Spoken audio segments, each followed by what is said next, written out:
नमस्कार, मैं हूं सोनिया और आप देख रहे हैं कार्यक्रम आध्यात्मिक ज्ञान चर्चा।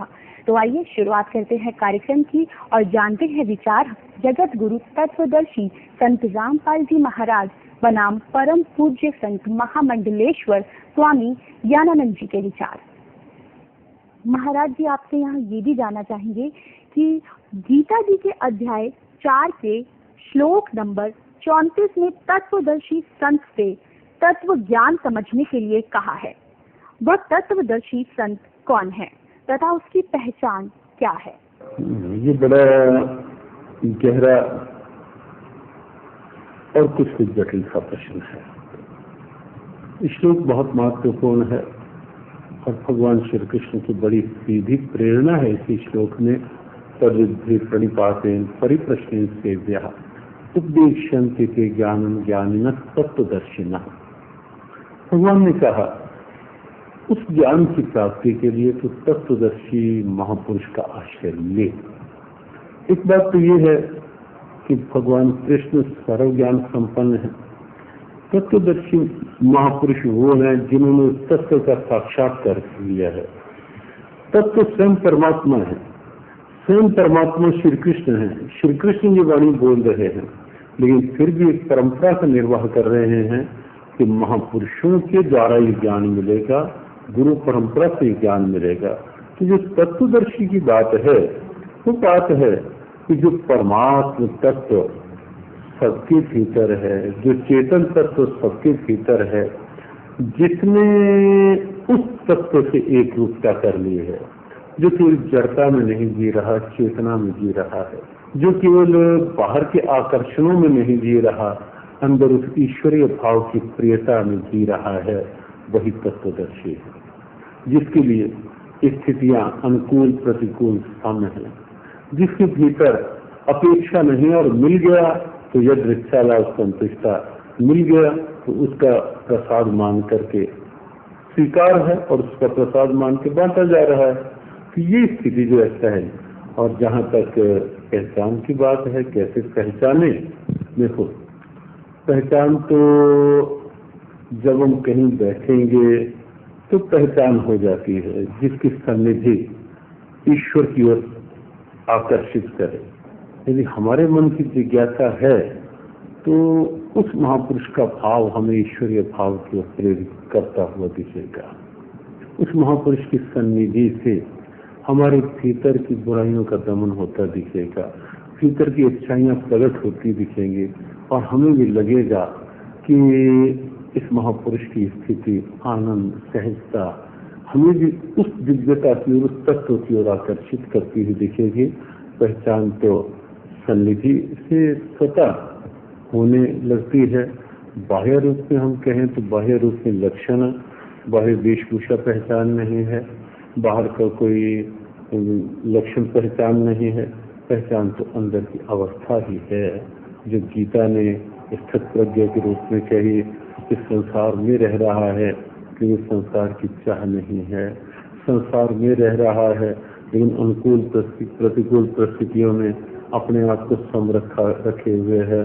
जो मिल गया जैसा है उसमें संतुष्ट है, प्रसन्न है। ऐसे ढेरों लक्षण गीता ने बताए। तो ये थे स्वामी ज्ञानानंद जी के विचार। और आइए अब जानते हैं जगत गुरु तत्वदर्शी संत रामपाल जी महाराज के विचार। दंडवतम गोविंद गुरु बंधु अविजन सोए, पहले भये प्रणाम तिन नमो जो आगे होए। गीता के अध्याय नंबर 15 की 1 से लेकर 4 तक स्पष्ट किया है। ऊपर को जड़ वाला वो तो परम अक्षर ब्रह्म है, और नीचे को तीनों गुणों की शाखा वाला उल्टा लटका संसार की वृक्ष है। और जो संत इसके सभी विभाग बता देगा, सवेदविद व वेद के तात्पर्य को जानने वाला सब तत्वदर्शी संत है। परमेश्वर कबीर जी ने ये पूर्ण परमात्मा है और इन्होंने अपने ज्ञान को बताने के लिए स्वयं अपने सतलोक से यहाँ आते हैं गति करके, इसका वेद गवाह है। और वही यथार्थ ज्ञान प्रचार करते हैं, अपने पुण्यात्माओं ज्ञान से तृप्त करते हैं। परमेश्वर ने 600 वर्ष पहले कबीर देव जी ने आकर कहा था कि अक्षर पुरुष एक पेड़ है, निर्मलवाती डार और तीनों देवा शाखा है, ये पात रूप संसार। ये देखिएगा, ये उल्टा लटका हुआ संसार रूपी वृक्ष है। ये तना इसका अक्षर पुरुष कहो चाहे परब्रह्म कहो, और ये गुप्त है, ये परमात्मा प्रोक्ष है। ये दुर्वेद के अध्याय नंबर 40 के मंत्र नंबर 17 में कहा कि वो तो पूर्ण परमात्मा तो प्रोक्ष रूप है, वो तो गुप्त है, जड़ छुपी रहती है जमीन में और उससे बाहर जो दिखाई देता है उसका वर्णन है। अक्षर पुरुष एक पेड़ है, ये सर पुरुष कहो, ये इसको ब्रह्म कहो, सर ब्रह्म कहो, सर पुरुषवाती डार और रजगुण ब्रह्मा सतगुण विष्णु तमगुण शिव जी, ये तीनों देवा शाखा और पात्र संसार। अक्षर पुरुष एक पेड़ है, निर्जनवाती डार, ये सरपुरुष वातीदार और तीनों देवा शाखा है, ये पात्र संसार। ये देखो अक्षर पुरुष ये तो तना है और इसकी मान लीजिए ये डार है सरपुरुष और ये तीनों देवा शाखा है, रजगुण ब्रह्मा सतगुण विष्णु तमगुण शिव जी और पात्र संसार। ये परमेश्वर कबीर जी की वाणी है। कबीर अक्षर पुरुष एक पेड़ है, निरंजन यानी सरपुरुष को निरंजन भी कहते हैं, उसकी डार और तीनों देवा रजगुण ब्रह्मा सतगुण विष्णु तमगुण शिव जी शाखा है, ये पात्र संसार। इस परमेश्वर ने पहले बताया था, ये पूर्ण परमात्मा जो है ये प्रोक्ष है, ये परम अक्षर ब्रह्म, ये जड़ है, ऊपर को जड़ वाला, नीचे को तीनों गुण रूपी शाखा वाला। ये उल्टा लटका हुआ संसार की वृक्ष है। और जो संत इसके सभी विभागों सहित बता देगा, जड़ क्या है, तना क्या है, डार क्या है, शाखा क्या है, सवेद वित्त गीता के अध्याय नंबर 15 के श्लोक नंबर 1 से 4 का इसका सारांश सुना रहे हैं। गीता अध्याय नंबर 15 के श्लोक नंबर 1 से 4 में कहा कि उस तत्वदर्शी संत मिल जाए, उसके पश्चात परमेश्वर के उस परम पद की खोज करनी चाहिए जहाँ जाने के बाद फिर साधक लौट कर फिर कभी संसार में नहीं आता, और जिस परमेश्वर ने सारे ब्रह्मांडों की रचना की है और मैं भी उसी की शरण हूँ, उसी की पूजा करनी चाहिए। अपने आत्मा गीता जी अध्याय नंबर 8 के श्लोक नंबर 1 में अर्जुन ने पूछा कि प्रभु आपने जो गीता जी अध्याय नंबर 7 के श्लोक नंबर 29 में कहा कि मेरे इस ज्ञान को आश्रय करके उस तत्वदर्शी संत की खोज करो, गीता जी अध्याय नंबर 4 के श्लोक नंबर 34 में कहा है तत्वदर्शी संत से वो तत्व ज्ञान सुनो समझो, उस परमात्म तत्व के बारे में वो तत्वदर्शी संत बताएंगे। जिन्होंने वो तत्वदर्शी संत मिल गया, उन्होंने सारे जातम ज्ञान को समझा और सभी कर्मों से परिचित हुआ और वो तत्व ब्रह्म से परिचित हुआ, फिर वो जरा और मरण से मुक्ति के लिए ही, छुटकारे के लिए ही वो साधना यत्न करता है, प्रयत्न करता है। वो इस संसार की किसी वस्तु की डिमांड नहीं करता, उस तत्व ब्रह्म को जान लेता है। तो यहाँ गीता जी अध्याय नंबर 8 के श्लोक नंबर 1 में अर्जुन ने पूछा किम तत्व ब्रह्म, वो तत्व ब्रह्म क्या है जिसके जानकर फिर कुछ किसी वस्तु को जानना, किसी वस्तु की डिमांड नहीं करता, जरा और मन से मोक्ष प्राप्ति ही चाहता है, तो वो किम तत्व ब्रह्म। अब गीता ज्ञानदाता 8वें अध्याय के 3रे श्लोक में उत्तर देता है कि वो परम अक्षर ब्रह्म है। वो परम अक्षर ब्रह्म है, वो गीता ज्ञान दाता से अलग है। अब एक सरपुरुष, एक अक्षर पुरुष, एक परम अक्षर पुरुष, ये 3 प्रभु हैं। सरपुरुष तो ये काल है जो श्री ब्रह्मा, श्री विष्णु, श्री शिव जी के पिताजी हैं, और इस ब्रह्मा विष्णु महेश जी की माता दुर्गा है। अब यहाँ गीता अध्याय नंबर 15 के श्लोक नंबर 1 से लेकर 4 तक क्या बताया है कि उस तत्वदर्शी संत की पहचान बताई है, जिसके विषय में गीता जी अध्याय नंबर 4 के श्लोक नंबर 34 में वर्णन है। यह स्पष्ट किया है कि ऊपर को जड़ वाला, नीचे को तीनों गुण रूपी शाखा वाला, ये उल्टा लटका हुआ संसार रूपी वृक्ष है। और जो संत इसके सभी विभाग बता देगा, पत्ते कौन है, जड़ कौन है, तना कौन है और डार कौन है, शाखाएं कौन है, पत्ते क्या है, सवेदविद, वो वेद के तात्पर्य को जानने वाला है, अर्थात वो तत्वदर्शी संत है। परमेश्वर स्वयं आते हैं तत्व ज्ञान को बताने के लिए। आज से लगभग 600 वर्ष पहले वो परमेश्वर पूर्ण ब्रह्म, परम अक्षर ब्रह्म कबीर देव जुलाहा कबीर रूप में प्रकट हुए थे, सहशरीर आए थे, कमल के फूल पर एक बार शिशु रूप धारण किया था सन 1398 में, और आकर के एक नीरुनीमा नामक जुलाहे निसंतान दंपति उनको वहां से ले गए थे, और धीरे धीरे लीला में बड़े होते रहे। 5 वर्ष की आयु से ही इस ज्ञान का प्रचार प्रारंभ कर दिया था। तो परमेश्वर ने कहा था, अक्षर पुरुष एक पेड़ है, नंदनवा की डार, और तीनों देवा शाखा है, ये पात रूप संसार। श्रीमद् भगवत गीता अध्याय नंबर 15 के श्लोक नंबर 1 से 4 और श्लोक 16 और 17 में जो विशेष विवरण दिया है, उसको समझने के लिए इस संसार रूपी वृक्ष को आप देखिएगा, चित्र आसानी से समझ में आएगा। ये संसार रूपी उल्टा लटका हुआ वृक्ष समझ। परमेश्वर ने स्वयं बताया कि अक्षर पुरुष एक पेड़ है और सर पुरुष इसके दार समझो, काल ब्रह्म समझो, इसको कुछ भी कहो, ये इसके इसी के पर्यायवाची नाम है। सर ब्रह्म अर्थात सरपुरुष, काल ब्रह्म, इसको ब्रह्म सरपुरुष भी कहते हैं, सरपुरुष। ये तो दार समझो इस संसार की वृक्ष की। और तीनों देवा रजगुण ब्रह्मा, सतगुण विष्णु, तमगुण शिव जी। रजगुण ब्रह्मा जी, सतगुण विष्णु जी, तमगुण शिव जी, ये तो शाखाएं हैं, और हम यहाँ पात रूप संसार। अब इस आशय को समझने के लिए अब ये गुप्त कौन है, ये जड़ कौन है, ये परम अक्षर ब्रह्म है। परम अक्षर पुरुष कहो, परम अक्षर ब्रह्म कहो, या पूर्ण ब्रह्म या परमेश्वर कहो, परम अक्षर ब्रह्म कहो। ये गीता जी अध्याय नंबर 15 के श्लोक नंबर 16 और 17 में ये कंसेप्ट बिल्कुल क्लियर है। 3 भगवान है, एक तो परम अक्षर ब्रह्म यानी परम अक्षर पुरुष कहो, परम अक्षर ब्रह्म कहो। ये तो जड़ है पूरे संसार रूपी वृक्ष की, यहीं से सबको उत्पत्ति होती है और यहीं से सबको आहार मिलता है, सबका धारण पोषण यही करता है। फिर तना जो जमीन से बाहर दिखता है उसको अक्षर पुरुष पर ब्रह्म भी कहते हैं, अक्षर पुरुष भी कहते हैं। और उसके अंदर एक डार है, वो सर पुरुष है, ये ब्रह्म है जो गीता बोल रहा है। और तीनों देवा रजगुण ब्रह्मा, सतगुण विष्णु, तमगुण शिव जी, ये शाखा है, और हम पात रूप संसार। अब रजगुण ब्रह्मा है, सतगुण विष्णु, तमगुण शिव जी, ये भी कंसेप्ट यहाँ क्लियर होना चाहिए, तब जा करके हमारे ये हृदय में समा होगा ये ज्ञान, तत्व ज्ञान। क्योंकि आज तक हमने लोकवेद सुना है, दंत कथा सुनी है, गीता जी का अनुवाद भी हमने गलत पढ़ा है। ये देखिएगा, मार्कंडेय पुराण सचित्र मोटा टाइप, केवल हिंदी, गीता प्रेस गुरुकुल से प्रकाशित है।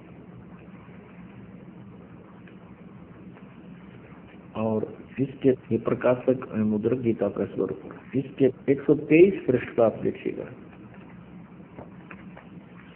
122-123 पृष्ठ पे संक्षिप्त मार्कंडेय पुराण।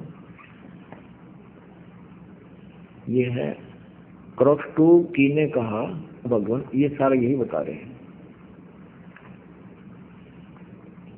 इस तरह स्वयंभू परमात्मा की 3 अवस्थाएं होती हैं, रजोगुण प्रधान ब्रह्मा, तमोगुण प्रधान रुद्र, और सतोगुण प्रधान विश्वपालक विष्णु जी हैं। यही 3 देवता हैं और यही 3 गुण हैं। स्पष्ट हो गया? यही 3 देवता हैं और यही 3 गुण हैं। रजगुण कहो, सतगुण कहो, तमोगुण, ये तीनों देवता कहो तो तीनों गुण कहो। और देखिएगा, श्रीमद् देवी भागवत हिंदी प्रकाशित भाग 1, ये कहाँ से प्रकाशित है? अथ देवी भागवतम सभास्तिकम समातम, खेमरा श्री कृष्ण दास प्रकाशन, बम्बई 4। इसके हम तीसरे भाग पर आते हैं, तीसरे स्कंद में। ये देखिएगा, अथ श्रीमद् देवी भागवते भाषा टीका युक्ते 33 स्कंद प्रारंभते, इसके 11 पृष्ठ पे। और यहाँ देखिएगा अध्याय 5 तीसरा स्कंद, इसका 8वां श्लोक। हे माता, शंकर भगवान बोल रहे हैं शिव जी, हे माता, यदि हमारे ऊपर सदा आप दया युक्त हो तो हमको तमोगुण में किस प्रकार प्रदान किया है? ब्रह्मा रजोगुण और हरि सतोगुण युक्त क्यों किए? फिर देखिएगा, अब हम संस्कृत पढ़ेंगे। ये 7वां समाप्त हुआ, 8वां श्लोक। यदि दया धर्मना न सदा पीके, कथम अहम विहित है, शंकर भगवान कह रहे हैं किस प्रकार मैं बना दिया तमोगुण है, तमोगुण है। कमल से उत्पन्न होने वाले ब्रह्मा को आपने रजोगुण संभव क्यों रजोगुण उत्पन्न कर दिया। सुवित किमु सतोगुण हरि, और किस प्रकार आपने विष्णु जी को सतोगुण बना दिया। इति सिद्धम रजगुण ब्रह्मा सतगुण विष्णु तमगुण शिव जी। और मार्कंडेय पुराण में आपने करियर सुन लिया, यही 3 देवता हैं, आप सुन पड़ा, और यही 3 गुण हैं, रजगुण ब्रह्मा सतगुण विष्णु तमगुण शिव जी। अब श्रीमद् भगवत गीता जी अध्याय नंबर 15 के श्लोक नंबर 1 से लेकर 4 को समझना अति आसान हो जाएगा। ये देखिएगा, श्रीमद् देवी भागवत जयदयाल गोविंद का इसके अनुवादक हैं, गीता प्रेस गोरखपुर से प्रकाशित है। अध्याय नंबर 15 पंचदश अध्याय और मंत्र नंबर श्लोक नंबर 1 में आदि पुरुष परमेश्वर मूल वाले ऊर्ध्व मूलम अधः शाखम अश्वत्थम प्राहु अव्यम छंदासी यस्य प्रणानी ये तम वेद स वेदविद। ऊपर को जड़ वाला, अधः शाखम नीचे को शाखा वाला, ये संसार रूपी ये अविनाशी पीपल का वृक्ष है। और छंदासी यस्य प्रणानी, इसके पत्ते जैसे ऊपर को जड़ शाखा और पत्ते आदि जो छंद हैं, भाग हैं, विभाग हैं। ये तम वेद, जो इसको जानता है, स वेदविद, वो तत्वदर्शी संत है। ये देखिए, आदि पुरुष परमेश्वर मूल वाले अधः शाखम, इन्होंने यहाँ गलत किया है, ब्रह्मारूप शाखा मुख्य शाखा वाले, ये गलत किया है। ये अधः माने नीचे होना चाहिए। देखो यहाँ इन्होंने इसी के 15वें अध्याय के दूसरे श्लोक में अधः माने नीचे किया है, अधः माने नीचे, अधः माने नीचे। तो यहाँ भी अधः माने अधः शाखम, प्रथम मंत्र में अधः माने नीचे को शाखा वाला, आदि पुरुष परमेश्वर मूल वाले, अधः माने नीचे को शाखा वाला। ये संसार रूपी पीपल के वृक्ष को विनाशी कहते हैं, वेद जिसके पत्ते कहे गए हैं। उस संसार रूप वृक्ष को जो पुरुष, जो साध, जो व्यक्ति मूल सहित तत्व से जानता है, जड़ से लेकर पत्तों तक बता देगा, स वेदविद, वह वेद के तात्पर्य को जानने वाला है, वो तत्वदर्शी संत है। अब यहाँ दूसरे में कहा है, उस संसार वृक्ष की तीनों गुण रूप, रजगुण ब्रह्मा सदगुण विष्णु तमगुण शिव की रूपी 3 शाखाएं हैं। विषय पर वाला शाखा, विषय विकारों वाली ये 3 शाखाएं हैं, नीचे और ऊपर फैली हुई है, सर्वत्र नहीं, ये गलत लिखा है। ऊर्ध्व माने ऊपर फैली। मनुष्य लोक में कर्मों अनुसार बांधने वाली भी ये 3 ब्रह्मा विष्णु महेश कर्म अनुसार सबको यहाँ बांधे रहते हैं, अपने कर्म अनुसार उनको ये सब देते रहते हैं। नीचे और ऊपर व्याप्त है, नीचे और ऊपर सभी लोकों में नहीं, ऊपर स्वर्गलोक में, नीचे पाताल में और पृथ्वी, 3 लोकों में ये व्याप्त है। अब तीसरे में क्या कहा है कि संसार वृक्ष का स्वरूप जैसा कहा है वैसा यहाँ विचार काल में नहीं है, नहीं पाया जाता। यहाँ विचार काल माने कि तेरे मेरे इस गीता जी के डिस्कशन में मैं नहीं बता पाऊंगा, यहाँ नहीं, मैं नहीं बता सकता संसार रूपी वृक्ष के सभी विभागों को नहीं बता सकता। इसलिए गीता जी अध्याय नंबर 4 के श्लोक नंबर 34 में कहा कि तत्वदर्शी संत बताएगा। न इसका आदि है और न इसका अंत है और न इसकी अच्छी प्रकाश तिथि है। इसलिए इस सो विरुद्ध मूलम, अति दृढ़ मूल वाले, ये गलत लिखा है।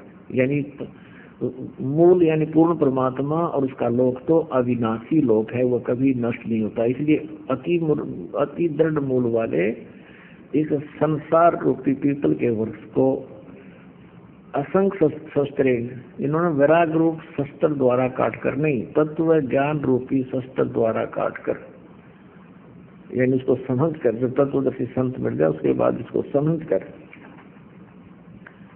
अब चौथा श्लोक 15 अध्याय का, उसके पश्चात उस परम पद रूप परमेश्वर को भली भांति खोजना चाहिए, जिसमें गए हुए पुरुष फिर लौटकर संसार में नहीं आते और जिस परमेश्वर से इस पुरातन संसार वर्ष की प्रवृत्ति विस्तार को प्राप्त हुई है, और उसी आदि पुरुष नारायण के मैं शरण हूँ, इस प्रकार दृढ़ निश्चय करके उस परमेश्वर का मनन और निधिध्यासन करना चाहिए। अपने आत्माओं, ये स्पष्ट हो गया कि गीता ज्ञान दाता को भी पूर्ण ज्ञान नहीं है। इसने स्पष्ट करके छोड़ दिया कि ऊपर को जड़ वाला, नीचे को तीनों गुणों की शाखा वाला। और गीता जी अध्याय नंबर 4 के श्लोक नंबर 34 में बताया कि उस तत्व ज्ञान को तत्वदर्शी संत बताएगा। गीता ज्ञान दाता उस ज्ञान को नहीं जानता, तो उसके लिए परमात्मा खुद आए थे। आज से 600 वर्ष पहले परमेश्वर ने स्वयं बताया था, अक्षर पुरुष एक पेड़ है, निरंजन वाटीदार, और तीनों देवा शाखा है, ये पात्र रूप संसार।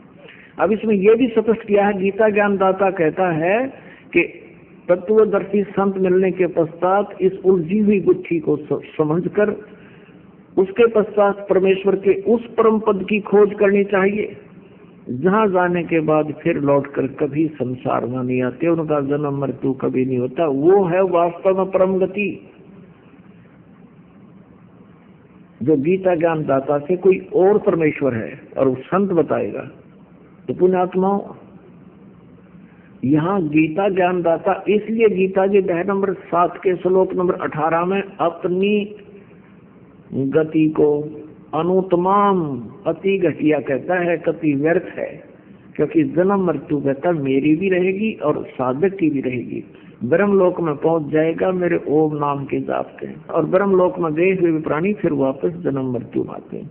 इसलिए गीता ज्ञान दाता ब्रह्म श्री कृष्ण में बोल रहा है, ये खुद कह रहा है कि मेरी जो साधना है वो अति अनुत्तम है, व्यर्थ है, वो घटिया है। इसलिए गीता जी अध्याय नंबर 15 के श्लोक नंबर 1 से 4 में कहा है कि उसके पश्चात उस परम पद परमेश्वर की खोज करनी चाहिए, जहाँ जाने के बाद फिर लौटकर साधक कभी वापस नहीं आते, उनकी जन्म मृत्यु नहीं होती, पूर्ण मोक्ष प्राप्त होता है। और कहता है पूर्ण रूप से सच्ची श्रद्धा से उसी की साधना करो, गीता ज्ञान दाता कहता है। अब गीता जी अध्याय नंबर 15 के श्लोक नंबर 16 और 17 में तीनों पुरुष यानी प्रभुओं की जानकारी है, सरपुरुष, अक्षर पुरुष और परम अक्षर पुरुष। गीता जी अध्याय नंबर 8 के श्लोक नंबर 1 का उत्तर श्लोक नंबर 3 में गीता ज्ञान दाता ने कहा है। अर्जुन ने पूछा कि किम तत्परम, गीता ज्ञान दाता कहता है वो परम अक्षर ब्रह्म है। अब सरपुरुष तो ये खुद है, अक्षर पुरुष ये पेड़ समझो, तना और तने का आगे मोटी डार निकलती है वो सरपुरुष, आगे तीनों देवा शाखा रजगुण ब्रह्मा सतगुण विष्णु तमगुण शिव जी, और मूल भगवान जो है परम अक्षर ब्रह्म है, जिससे सबका धारण पोषण होता है। गीता के अध्याय नंबर 15 के श्लोक में 16 और 17 में तीन पुरुषों की, तीन प्रभुओं की जानकारी है। ये देखिएगा अध्याय नंबर 15 और श्लोक नंबर यहाँ 16 देखिए, श्रीमद् भगवद गीता। दिवौ इमौ पुरुषौ लोके शर च अक्षर है एव च हर सर्वाणी भूतानि कटुस्थ अक्षर उच्यते। इस लोक में पृथ्वी वाले लोग बोले जाते हैं, जो 7 संग ब्रह्मांड इसके अक्षर पुरुष के और 21 ब्रह्मांड सर पुरुष के। इससे पहले थोड़ा चित्र दिखाते हैं आपको। अब देखिएगा ये एक ब्रह्मांड का लघु चित्र है, इसमें क्या व्यवस्था है देखिएगा। ये नीचे के 7 पाताल आदि, ये 7 लोक है, और ये पृथ्वी लोक है। ये शिव जी का लोक, ये ब्रह्मा जी का लोक, ये विष्णु जी का अपनी राजधानी है। ये स्वर्ग लोक और नरक लोक, ये धर्मराय का लोक है। ये एक मानसरोवर है यहाँ पर, और ये है वो ब्रह्म लोक, ये इतना ब्रह्म लोक है। अब जैसे जो ब्रह्मा विष्णु महेश की पूजा करते हैं, इस कॉमन स्वर्ग में जाते हैं, इस स्वर्ग लोक में आ जाते हैं, और ये तो बहुत शीघ्र ही इनका पतन हो जाता है। जो ब्रह्म की साधना सरपुरुष की करते हैं वो यहाँ इस ब्रह्म लोक में पहुंच जाते हैं, जिसने यहाँ 3 नकली स्थान बना रखे हैं। महेंद्र का द्वीप, नकली सतलोक, नकली अलकलोक, नकली अगमलोक और नकली अनामी लोक, ये सारा ब्रह्म लोक कहलाता है। इतना ये देखिए, और ये स्वयं इसने 3 गुप्त स्थान बना रखे हैं। एक स्थान पर ये स्वयं ब्रह्मा जी का रूप धारण करके रहता है और दुर्गा इसकी पत्नी है, उसको ये सावित्री रूप में रखता है। ये रजोगुण प्रधान नक्षत्र है। ये एक सतोगुण प्रधान नक्षत्र है जिसमें ये स्वयं विष्णु रूप धारण करके रहता है और दुर्गा को लक्ष्मी रूप धारण करा के यहाँ रहता है। जब तक ये इसमें रहते हैं इनके दोनों के सृष्टि क्रम से जो पुत्र उत्पन्न होता है उसका नाम विष्णु रख देते हैं, वो ऑटोमेटिकली सतोगुण हो जाता है। और जब ये ब्रह्मा के रूप में रहता है रजोगुण प्रधान नक्षत्र में, तो इन दोनों के संयोग से जो पुत्र उत्पन्न होता है उसको इसी स्वरूप का उत्पन्न हो जाता है, वो ऑटोमेटिकली रजगुण युक्त हो जाता है। और यही काल ये सरपुरुष वह तीसरे तमोगुण प्रधान क्षेत्र में रहता है, दुर्गा को पार्वती रूप में रखता है, स्वयं ये इस वेशभूषा में रहता है। इन दोनों के संयोग से जो पुत्र उत्पन्न होता है वो ऑटोमेटिकली स्वाभाविक तमोगुण हो जाता है और उसका नाम ये शिव रख देते हैं। सतोगुण से उत्पन्न पुत्र को विष्णु नाम रख देते हैं और इस एक क्षेत्र में जो उत्पन्न होता है उसको ब्रह्मा नाम रख देते हैं और रजोगुण युक्त हो जाता है। तो ये एक ब्रह्मांड है, ऐसा एक ब्रह्मांड है। ऐसे ऐसे 21 ब्रह्मांड का स्वामी ये काल है, सरपुरुष। ये देखिए, ये काल के 21 ब्रह्मांड, ये सरपुरुष भी कहते हैं इसको। अब जो आपने एक ब्रह्मांड ये देखा था पूरा, ये समझो अब ये एक गेंद सी होगी, गेंद। तो इसने 5 ब्रह्मांडों का एक ग्रुप बना रखे, ऐसे ऐसे 4 महाब्रह्मांड बना रखे। इसमें 20 ब्रह्मांडों को रोका हुआ है और ये 21वां इसने अलग से अपनी राजधानी बना रखी। इस प्रकार ये 21 ब्रह्मांड का स्वामी है। और ब्रह्मा विष्णु महेश जी तो केवल इन 3 लोकों में, इस पाताल लोक पर, इस पृथ्वी लोक पर और इस स्वर्ग लोक पर एक एक विभाग के स्वामी हैं। रजगुण विभाग के ब्रह्मा जी, सतगुण विभाग के विष्णु जी और तमगुण विभाग के शिव जी। ये केवल एक ब्रह्मांड में इन 3 लोकों पर एक एक विभाग के अधिपति हैं बस। और ऐसे ऐसे 21 ब्रह्मांड हैं इस काल के। अब ब्रह्मा विष्णु महेश की सतिथि से आप परिचित हो जाओगे। ये पूरी सतिथि आप इससे समझेंगे तीनों भगवानों की। ये देखिएगा, सरपुरुष, अक्षर पुरुष और परम अक्षर पुरुष। ये 21 ब्रह्मांड हैं जो अभी आपने देखे थे। अब ये इस अतिथि में आ गए। ये तो सरपुरुष यानी काल ब्रह्म के हैं 21 ब्रह्मांड, और ये 7 शंख ब्रह्मांड हैं। 7 शंख ब्रह्मांड ये अक्षर पुरुष के या परब्रह्म कहो तो अक्षर पुरुष को, ये वाले ये अलग से दिखाई देती है।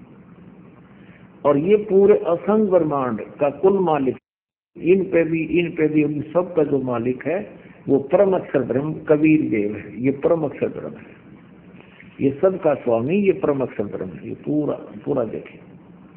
अब ये 3 भगवान समझवाओगे, सरपुरुष, अक्षर पुरुष, ये इतनी सीमा अक्षर पुरुष की, ये सरपुरुष की और ये परम अक्षर पुरुष की, यानी पूर्ण भगवान। अपना आत्मा ये है, ये दार्शनिक ज्ञान और ये है गीता जी का ज्ञान। अभी तक ये द्वंद कथा सुना रही है हमारे को, इनको कैसे का नहीं पता गीता जी के ज्ञान का। अब इसमें स्पष्ट क्रिया है कि 15वें अध्याय के 16 और 17 में 3 प्रभु स्पष्ट लिखे। एक सरपुरुष ये 21 ब्रह्मांड का स्वामी है, ये काल है जो गीता बोल रहा है श्री कृष्ण में प्रवेश करके। और अक्षर पुरुष ये परब्रह्म है जो 7 शंख ब्रह्मांड का स्वामी है। और तीसरा जो परम अक्षर ब्रह्म है उत्तम पुरुषत्व अन्य परमात्मा की उदाहरते है। ये देखिएगा श्रीमद् भगवद गीता अध्याय में 15 के श्लोक 16-17। श्रीमद् भगवद गीता अध्याय नंबर 15 का अब श्लोक नंबर ये 16, 15वें अध्याय का 16। दिवौ इमौ पुरुषौ लोके सरय च अक्षर एव च सरय सर्वाणि भूतानि कटुष्ट अक्षर उच्यते। यानी इस पृथ्वी वाले लोक में 2 परमात्मा सुप्रसिद्ध हैं, एक सरपुरुष और एक अक्षर पुरुष। अक्षर पुरुष तो तना है, सरपुरुष ये संसार रूपी वृक्ष की एक मोटी डार है। दिवौ इमौ पुरुषो लोके सरह अक्षर, इन दोनों सर और अक्षर पुरुष के जो लोक हैं ये 2 भगवान हैं इस लोक में।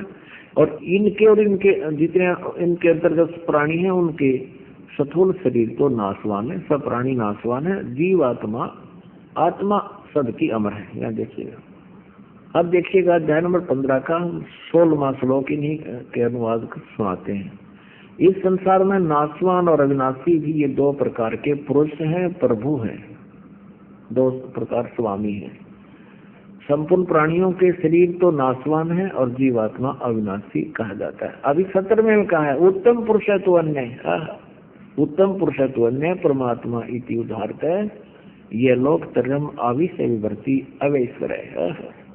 उत्तम पुरुष यानी श्रेष्ठ परमात्मा, सही वास्तविक भगवान तो इन दोनों से, इस सर पुरुष और अक्षर पुरुष से भी कोई अन्य है और है।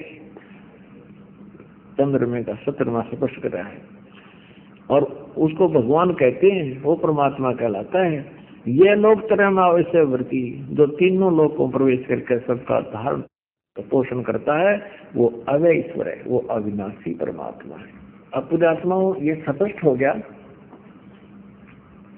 कि गीता ज्ञान दाता से अन्य और सुप्रीम पावर है, वो परम अक्षर ब्रह्म जो है, वो तीनों लोकों में प्रवेश करके सबका धारण पोषण करता है। वो मूल यानी जड़, उल्टा लटके संसार रूपी वृक्ष की जो ऊपर जड़ है, वो जड़ मूल रूपी परमात्मा है और वही पूजा के योग्य है, उसी की पूजा करनी चाहिए। अब फिर देखिएगा इस चित्र को, आसानी से समझ में आएगा। ये पूरा संसार रूपी वृक्ष देखो, ऊपर को ऊर्ध्व मूलम अधः शाखम,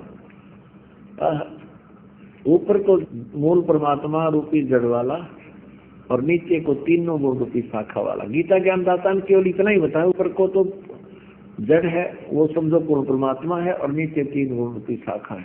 इन बाकी के बारे में बताया कि पूर्ण रूप से जानकारी मैं नहीं जानता, तत्वदर्शी संत बताएंगे। और गीता जी अध्याय नंबर 15 के श्लोक नंबर 1 में कहा कि इस सारे विभागों को, इस पूरे संसार रूपी वृक्ष के सभी विभाग बता देगा सवेदवित, वो तत्वदर्शी संत है। परमेश्वर कबीर जी स्वयं आकर के 600 वर्ष पहले हमें बता कर गए थे। कबीर अक्षर पुरुष एक पेड़ है, निरंजन, इस सर पुरुष को काल निरंजन भी कहते हैं। ये काल निरंजन वाकी दार और तीनों देवा शाखा है, 5 रोशन। इस परमेश्वर ने 600 वर्ष पहले ये ज्ञान हमें दे रखा था, जिस आधार से पवित्र गीता जी भी समझ में आ रही है। और पवित्र गीता जी ने भी इसको सेकंड कर दिया, प्रमाणित कर दिया कि 3 परमात्मा, सर पुरुष, ये अक्षर पुरुष, ये परम अक्षर पुरुष, ये परम अक्षर पुरुष। अपने आत्मा प्रसंग चल रहा है कि गीता ज्ञान दाता ये ब्रह्म है, ये ब्रह्मा विष्णु महेश से अन्य है।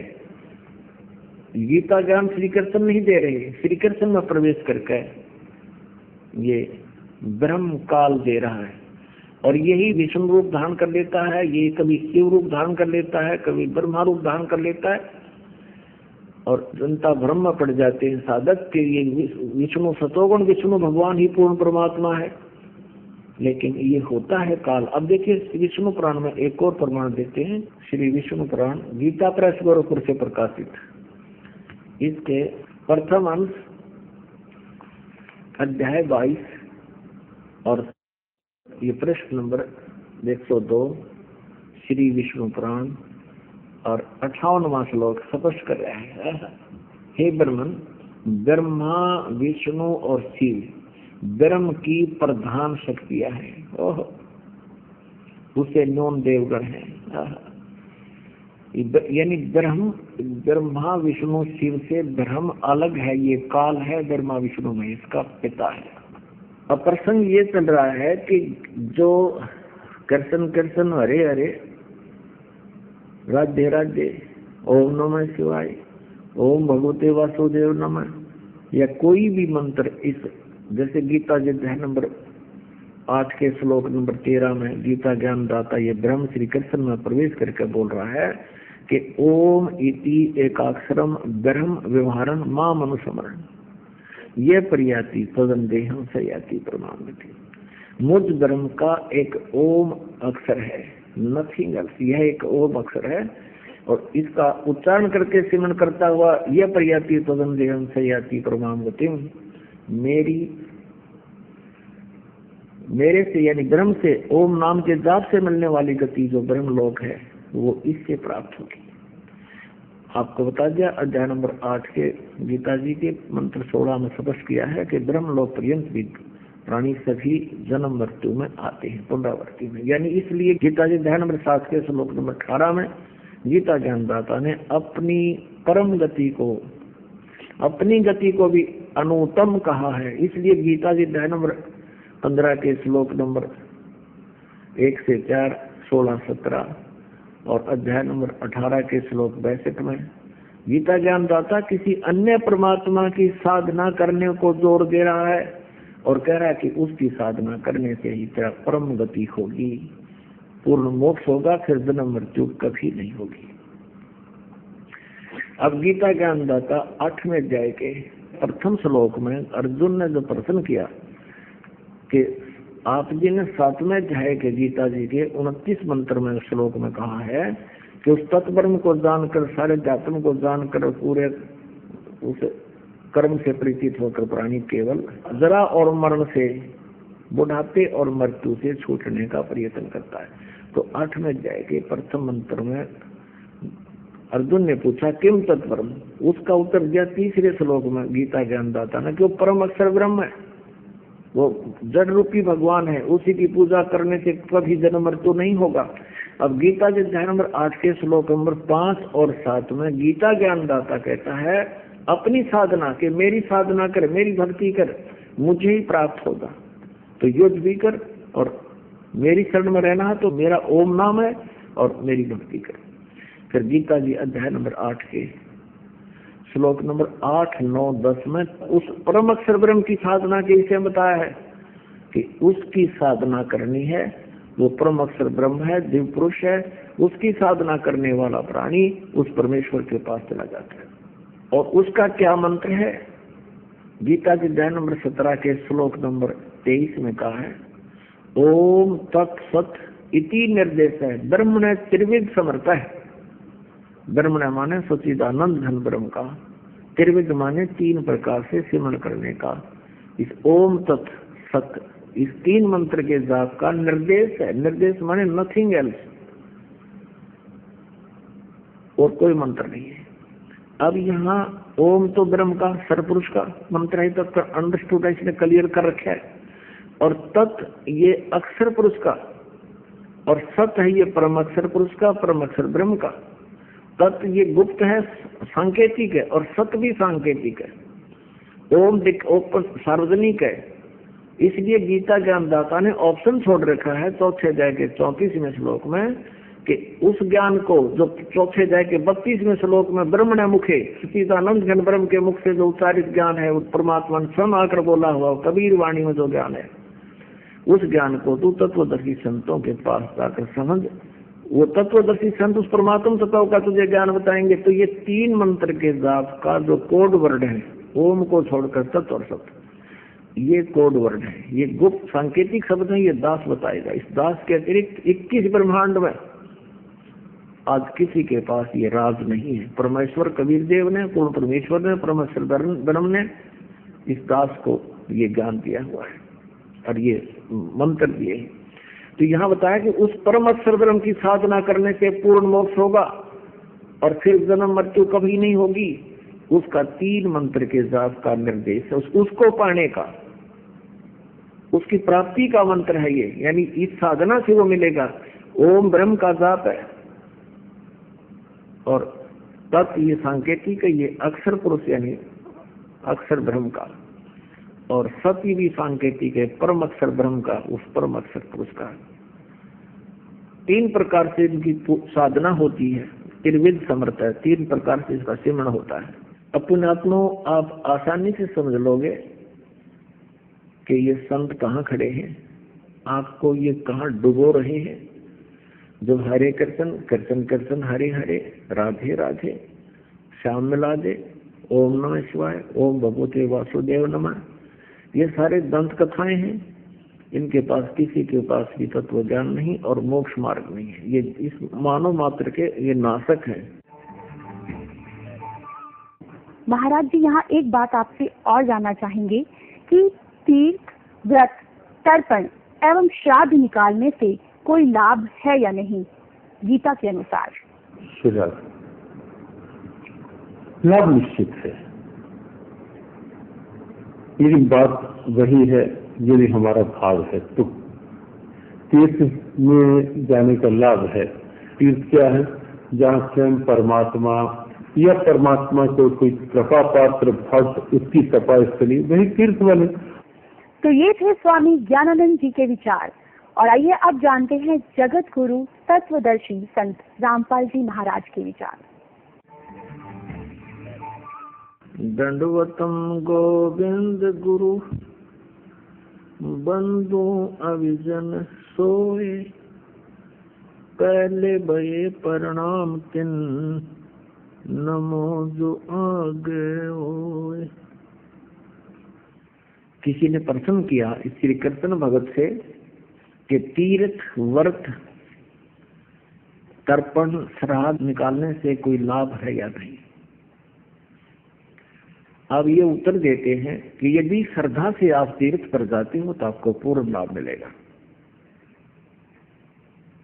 अब पुण्यात्माओं, पर ये तीर्थ की परिभाषा नहीं जानते ये लोग। अब पुण्यात्माओं, तीर्थ क्या है? जैसे किसी स्थान पर किसी साधक ने अपनी साधना की और साधना करके वो जिस भी लोक में जाना था वहां चला गया। अब उस स्थान को देखने कोई जावे तो उसको क्या लाभ होगा? उसी साधक की तरह बैठकर या जैसे भी उसने साधना की, वो किसी भी स्थान पर आप कीजिए तब आपको लाभ होगा। उस तीर्थ पर जाने से कोई लाभ नहीं होगा। जैसे एक अमाम दस्ता होता है लोहे का, उखड़ सा, 1.5 फुट 1.25 फुट ऊंचा, 8-9 इंच राउंड में, यानी गोल होता है, चौड़ा उसका व्यास होता है। और एक मूसल सा होता है, छोटा है डंडा। जैसे किसी ने हवन सामग्री कूटी उस अमाम दस्ते में और उसने कूट कर वह सारी सामग्री पति निकाल ली, पूछ कर धो दिया, और वो अमाम दस्ता किसी का मांग कर ला रखा था। उसने धो मांझ के हमाम दस्ते को जिसका लाया था वापस दे दिया और अपनी सामग्री निकाल ली। अब उस अमाम दस्ते में से महक आ रही है थोड़ी थोड़ी। अब घर वाले सदस्य उसको सूंघ रहे हैं, देख रहे हैं कि हाँ हाँ बढ़िया सी महक आ रही है। तो उससे कुछ दिन वह महक भी खत्म हो गई। तो ऐसे वो ये तीर्थ जानो, ये अमाम दस्ता तो तीर्थ जानो, और जो साधक उसमें अपनी राम नाम की भक्ति रूपी सामग्री को कूट कर मांझ धोकर साथ लेकर चला गया। अब वहां जाने से क्या महसूस होता है? तालाब या दरिया के किनारे जल उपलब्ध होने से साधक साधना किया करते थे और एक पेड़ के नीचे वो बैठ जाते थे। तो उस स्थान पर जाने से ये एकदम आत्मा में प्रेरणा होती है कि भक्ति करनी चाहिए, लेकिन उसके देखने मात्र से, वहां जाने मात्र से उस जाने वाले तीर्थ यात्री को कुछ भी लाभ नहीं होगा। केवल पाप इकट्ठे होंगे। वहां से वहां तक गए जितने भी उसने कदम रखे, वो प्राणी मारे, सूक्ष्म जीव मरे, वो उसके बैड अकाउंट में लिख दिए जाएंगे, पापों में लिखे जाएंगे, और तीर्थ पर जाने से उसको कोई लाभ नहीं होगा। ये व्यर्थ है। अब जैसे अमरनाथ की स्थापना कैसे हुई? भगवान शिव जी ने पार्वती जी को नाम दिया था, विधि बताई थी उस एकांत स्थान पर बैठ के। अब पार्वती जी ने उस मंत्र की साधना की, उसका लाभ उठाया, वहां तो नाम लिया, उसके बाद फिर अपने घर पर बैठ के साधना की। अब इसी प्रकार वही मंत्र देने वाला कोई संत मिला है, वो कहीं भी मिल जाए, आपको बरवाला में मिलेगा आपको, तो आपके लिए बरवाला आश्रम अमरनाथ हो गया। और उस अमरनाथ पर जहाँ पार्वती जी को मंत्र मिला था, वहां जाने से आपको कोई लाभ नहीं।